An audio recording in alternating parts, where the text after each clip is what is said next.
Écoute ton corps international. Une entreprise solide dans le domaine de la conscientisation de l'être, ayant pour objectif l'amélioration de la qualité de vie des gens. Sa fondatrice, Lise Bourbeau, est une femme dynamique et visionnaire.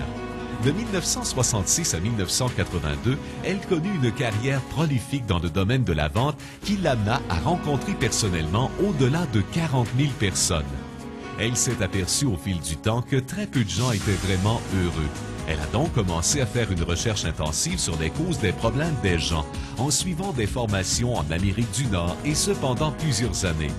En 1982, elle développe un style d'enseignement qui donne rapidement des résultats chez les personnes qui suivent ses ateliers. En 1987, afin de rendre l'enseignement d'Écoute ton corps accessible au plus grand nombre de gens possible, elle publie un premier livre, Écoute ton corps, ton plus grand ami sur la Terre. Ce livre devient rapidement un best-seller au Québec. À ce jour, plus de 375 000 copies ont été vendues, du jamais vu au Québec. La traduction et la distribution de ce premier livre dans plusieurs pays ont créé une telle demande pour l'enseignement d'Écoute ton corps que celui-ci est maintenant diffusé dans plus de 20 pays par le biais de conférences et d'ateliers destinés à un public grandissant tant au sein de l'entreprise que de l'individu.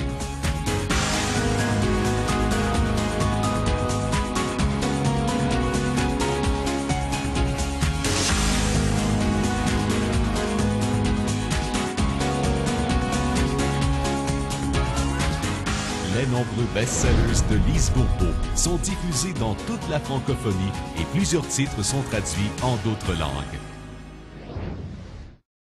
Sans plus tarder, pour présenter cette conférence fort importante, je voudrais que vous accueilliez bien chaleureusement Madame Lise Bourbeau. Alors, quand on parle de la philosophie d'écoute ton corps, c'est vraiment utiliser le corps physique pour devenir conscient de ce qui se passe au-delà du physique. Hein, parce que c'est pas toujours évident de savoir ce qui se passe au plan émotionnel et mental. On se fait tellement jouer de tour par notre ego qu'on peut se faire à croire que quelqu'un nous dérange pas. On peut se faire à croire qu'on n'a pas de peur. On peut se faire à croire qu'on n'est pas angoissé. Hein, on est des spécialistes, les humains, à se faire des accroires. Tandis que le physique, lui, comme il est un reflet de ce qui se passe à l'intérieur de nous, le physique, il finit toujours par nous montrer qu'est-ce qu'on ne veut pas voir. Et pas seulement notre corps physique, mais tout ce qui se passe dans notre physique. Puis pour moi, c'est ça qui a été la découverte la plus fantastique de ma vie, je crois, c'est d'être vraiment alerte à tout ce qui se passe dans mon monde, en sachant que c'est quelque chose en moi qui attire ça pour devenir conscient de ce qui se passe en moi. J'étais plutôt du type à manger parce que j'étais supposée manger à l'heure, manger comme on se doit. Alors ça, je mets ça plutôt, moi, d'une personne qui mange par habitude ou qui c'est plutôt son mental qui dirige, hein? Qui va manger pour ne pas perdre, hein, qui regarde dans son frigo le soir puis qui a dit, bon, qu'est-ce que je mangerais bien? Bon, on va manger telle chose avant que ça se perde. Ça, c'est de manger, c'est pas aller vérifier qu'est-ce qu'on a besoin. C'est notre tête qui dit, faut pas gaspiller, c'est mal de gaspiller. Puis après ça, on se demande, tu sais, on prend des restants, puis on se met ça dans le corps, des choses qu'on n'a même pas besoin. Puis après ça, on se demande comment ça se fait que les autres ne nous traitent pas d'une façon spéciale, tu sais. Nous, on le fait même pas. On mange des choses qu'on n'a même pas besoin, hein. Et il y a d'autres personnes, par contre, qui mangent plus par appétit. Alors, manger par appétit, c'est le genre de personne qui se laisse influencer par ses sens. Alors, ça sent bon, ça goûte bon, ça a l'air bon. Tu sais. Alors, la personne, elle rentre, puis tout à coup, elle regarde dans les assiettes de la table voisine, tu sais, puis elle dit « Oh, ça a l'air bon, ce qu'il mange. » Elle demande à la serveuse « C'est quoi qu'il mange, le monsieur à côté? » Fait que, vous voyez, elle écoute le corps du monsieur à côté. Hein, puis il y en a d'autres. Vous voyez, alors ça, c'est la personne qui se laisse beaucoup influencer.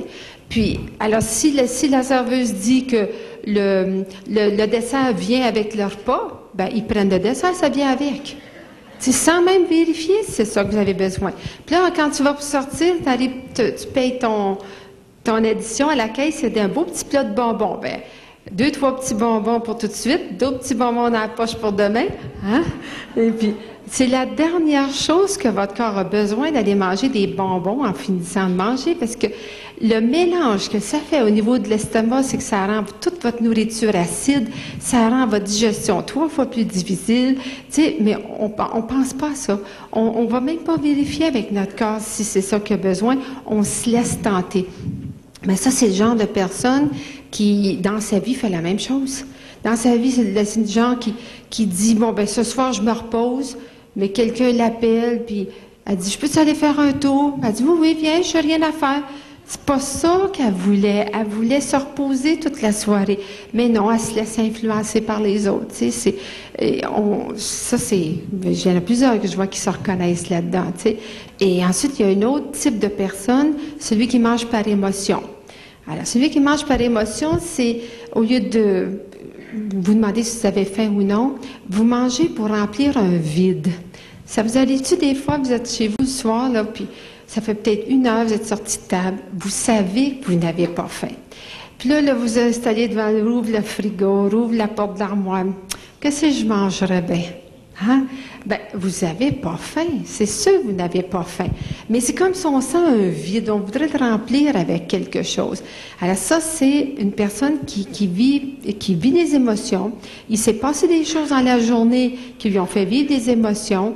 Et plutôt que de les regarder de face puis savoir qu'est-ce qui se passe, ben ça nous fait vivre un vide à l'intérieur de soi parce qu'on n'est pas dans l'amour. Quand on est dans les émotions, on est dans l'accusation. Hein, quand vous savez, quand vous êtes choqué envers quelqu'un, vous vivez une émotion de colère, d'agressivité, de n'importe quoi, ça crée un vide à l'intérieur de soi.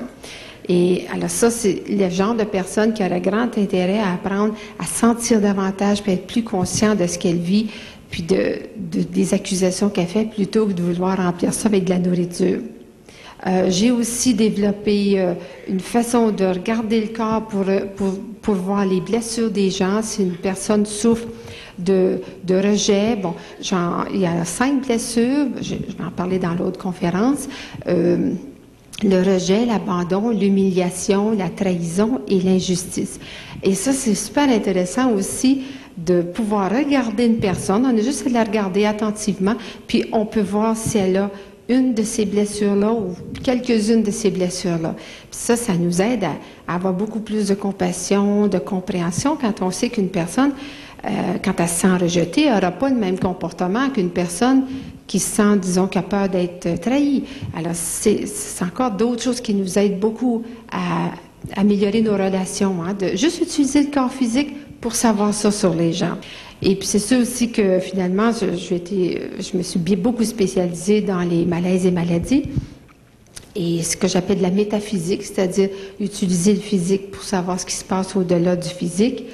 Et puis dans les malaises, ben, c'est ce que je fais surtout, c'est de regarder toujours le malaise empêche quoi. Est-ce qu'il m'empêche de faire quelque chose ou de dire quelque chose? Alors on sait tout de suite que si il y a une partie de mon corps physique qui m'empêche ça, c'est que j'ai une façon de penser qui m'empêche ça. C'est sûr qu'il y a toujours une peur derrière. Hein? Quand on s'empêche quelque chose, c'est parce qu'on a peur. Si je me crée quelque chose qui m'empêche de dormir, c'est que j'ai une façon de penser qui dit que j'ai pas le droit de dormir aussi longtemps que je veux. Puis c'était très vrai parce que dans ce temps-là, j'appelle ça mon pousseur, là, le pousseur en moi était très très fort et aussitôt que je me reposais le moindrement, là, si je travaillais pas, une petite voix en dedans qui disait qu'est-ce que tu fais coucher là, t'as encore ça à faire là, tu sais. Fait que ça me réveillait puis je me levais puis j'allais faire ce que j'avais à faire. Vous voyez, il y en a d'autres que ça peut les empêcher de s'asseoir. Il y en a que ça peut être les hanches qui leur fait mal, d'autres c'est le coccyx. C'est quelque chose qui vous fait mal quand vous êtes au repos. Votre corps est en train de vous dire, vous vous empêchez. Mentalement, vous avez une façon de penser qui dit que vous n'avez pas le droit d'être au repos. Puis c'est pas vrai, ça. C'est pas vrai. C'est juste des peurs qu'on continue à entretenir. Tu sais, peur de pas être la bonne mère, peur de pas bien réussir. Enfin, on a tous chacun nos raisons. Pourquoi on fait des choses où on se pousse, où on s'empêche des choses.